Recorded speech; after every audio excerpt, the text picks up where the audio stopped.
ये क्या, तुम वापस फिर मायके आ गई? तुम्हें शर्म नहीं आती? जब देखो मुंह उठाकर चली आती हो। ससुराल में मन नहीं लगता क्या? सुरेखा भाभी ने ताना मारा तो नीरजा अंदर तक हिल गई, पर वो भाभी का ये कड़वा ताना भी सह गई। अभी 2 साल पहले ही नीरजा की शादी सुकेश से हुई थी। सुकेश ज़्यादा पढ़ा लिखा नहीं था, छोटी सी दुकान चलाता था और नीरजा के सपने बहुत ऊंचे थे। पर कहते हैं ना, किस्मत के आगे किसी का जोर नहीं चलता है। अच्छी पढ़ी लिखी नीरजा की शादी मुकेश से इसलिए करवा दी गई क्योंकि वो कम दहेज में मान गए थे। नीरजा के पापा की मौत तो काफ़ी पहले हो गई थी। मम्मी भी अपने बेटों पर ही निर्भर थीं और जवान ननद भाभी के कलेजे में वैसे ही चुभती है। उन्हें लगता जल्दी से इसका ब्याह हो तो छुटकारा मिल जाए। जगह जगह शादी की बात चलाई, पर पढ़ाई और गुण के लिए किसी ने नहीं पूछा।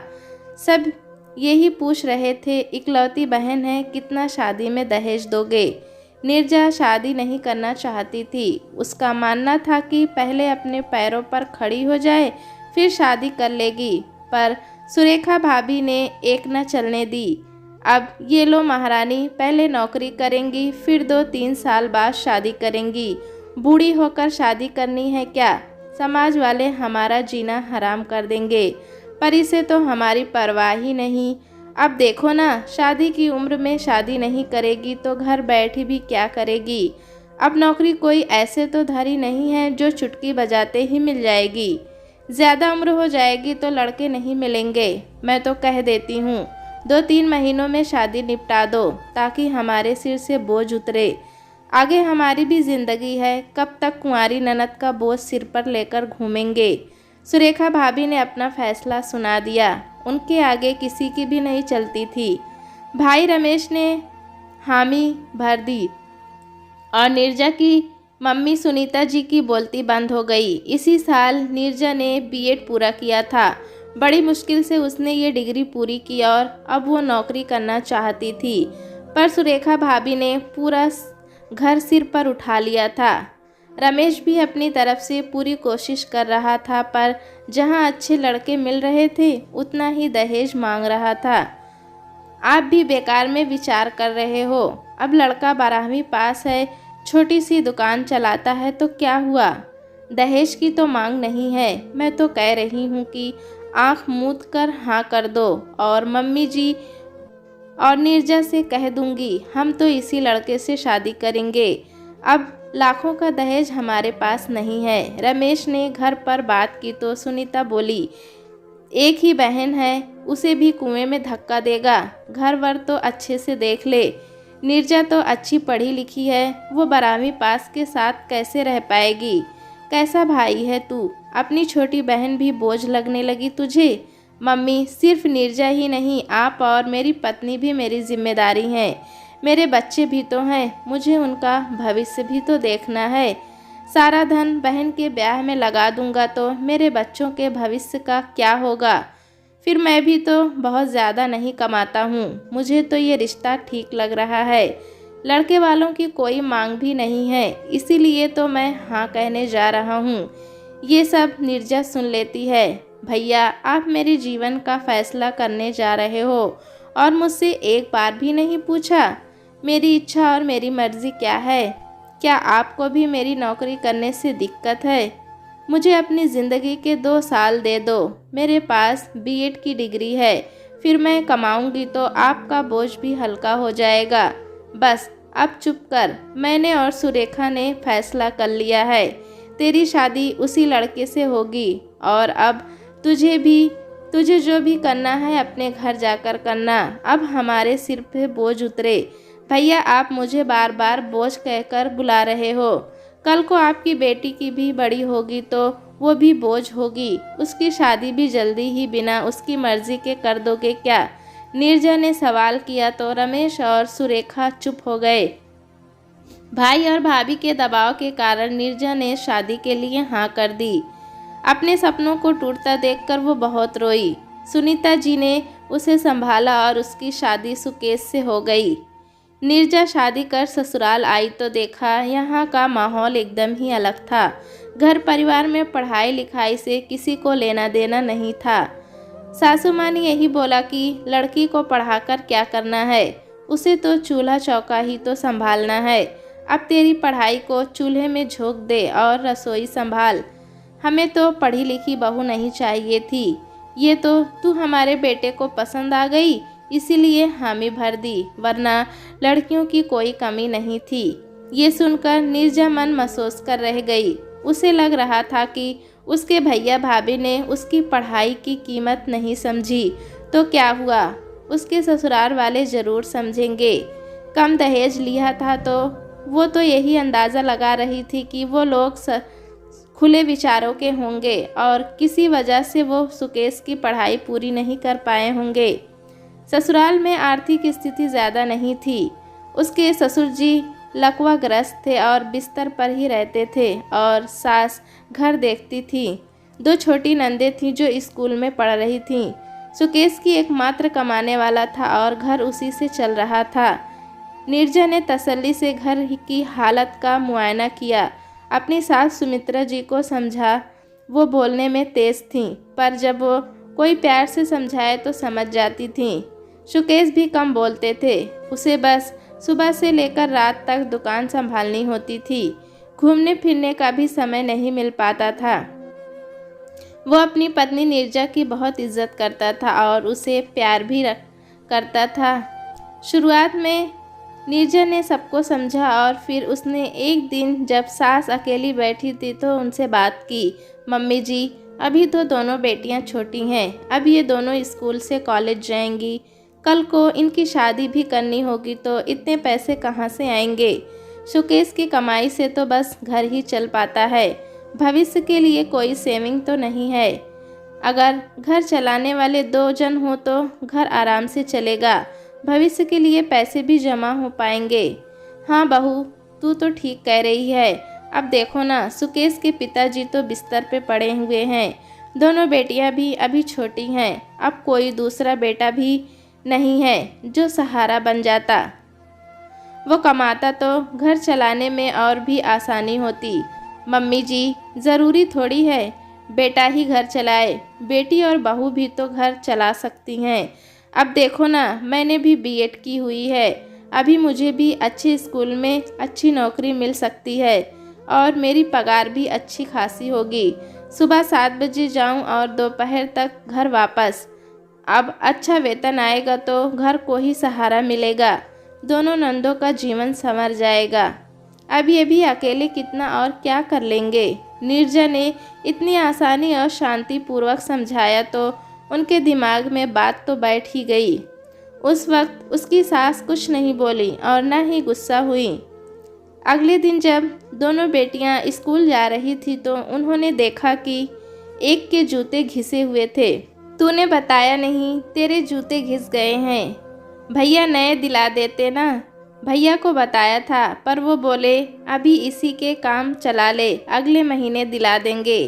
भैया हमेशा ऐसे ही करते हैं, हर ज़रूरत को अगले महीने पर टाल देते हैं।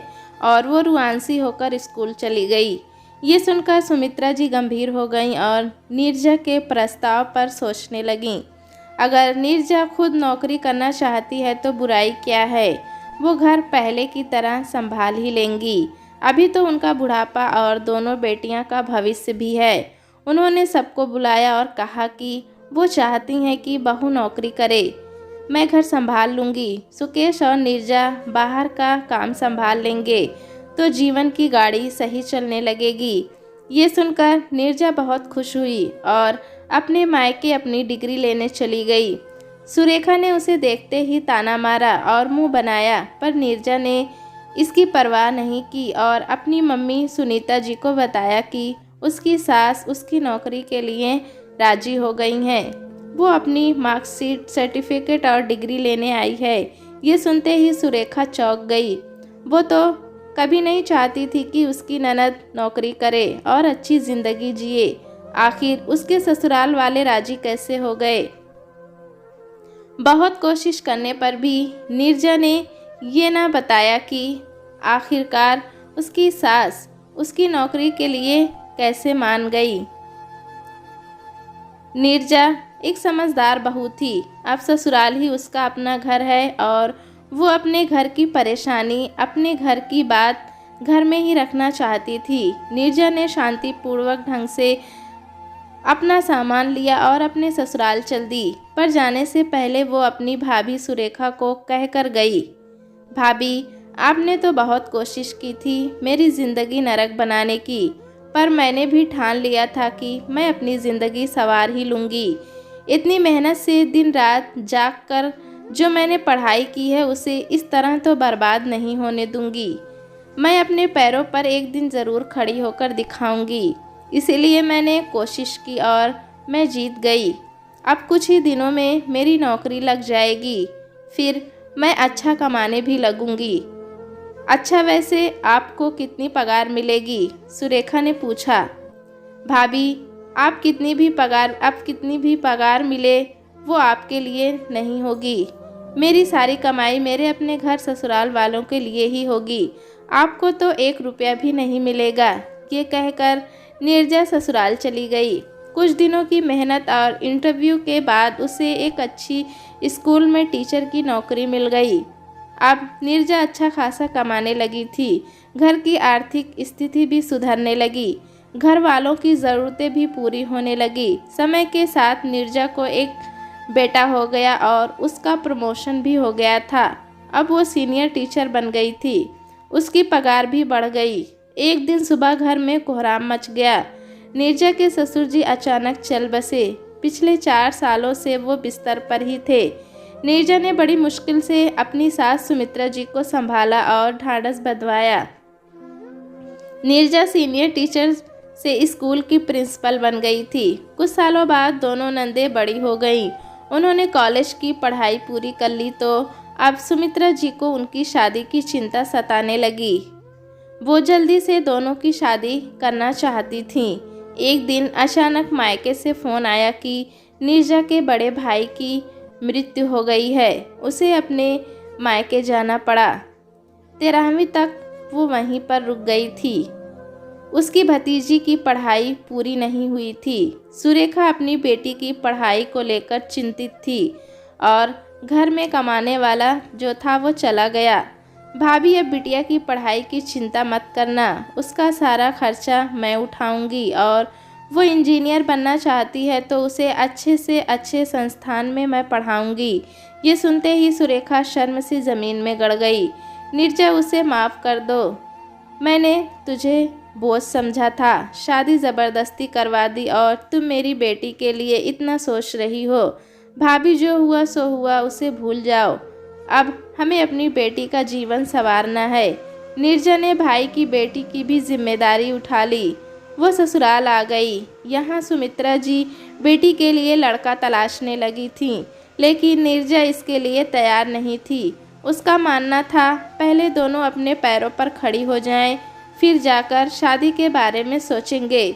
उसने सुमित्रा जी को समझाया, मम्मी जी, मेरी नंदे मेरे लिए बोझ नहीं है जो मैं इन्हें शादी करके उतार दूं।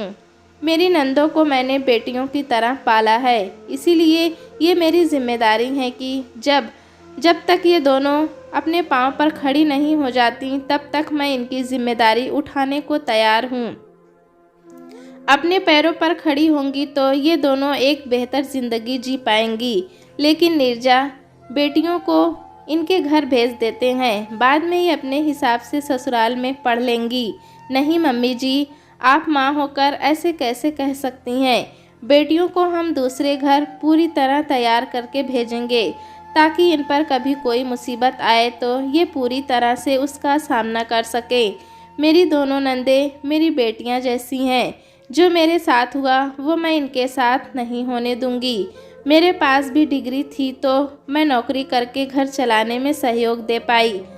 हाँ बहू, मैं तो भूल ही गई थी। अब जैसा तू और सुकेश चाहेंगे वैसा ही होगा। जब तुमने नंदों को बेटियां मान लिया है तो तुम इनका भला ही सोचोगी। नीरजा ने अपने साथ साथ भाई की बेटी और अपनी नंदों का भी जीवन संवार दिया। दोस्तों, परिवार में एक स्त्री पढ़ती है, पैरों पर खड़ी होती है तो पूरे परिवार के बारे में सोचती है आत्मनिर्भरता ही आजकल की स्त्री की सच्ची पहचान है। दोस्तों, कहानी कैसी लगी हमें कमेंट में ज़रूर बताएं। चैनल पे नए हैं तो एक लाइक और सब्सक्राइब करना ना भूलें।